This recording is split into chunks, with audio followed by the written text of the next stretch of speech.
বিশিষ্ট সূত্রে জানতে পারলাম এনসিপি নাকি 8টি দল নিয়ে জোট করছে, 8টি দল নিয়ে জোট গঠন করছে। তো আবার খবরে শুনতে পেলাম জামাতের সাথে নাকি জোট করবে না এনসিপি। জামাত তাদের সাথে প্রতারণা করেছে, এই যে পেয়ার করে পেয়ার সিস্টেম নির্বাচন ছিল, তাদের সাথে প্রতারণা করেছে। তাই জামাতের সাথে এনসিপি জোট করবে না, অন্য দলের সাথে জোট করবে।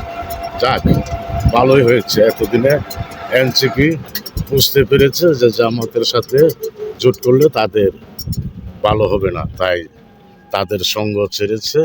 Thank you Thomas.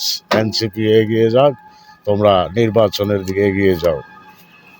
এই নয়সই করে দেশে বিশৃঙ্খলা সৃষ্টি হবে, তাই জোট বেঁধে নির্বাচনের দিকে এগিয়ে যাও।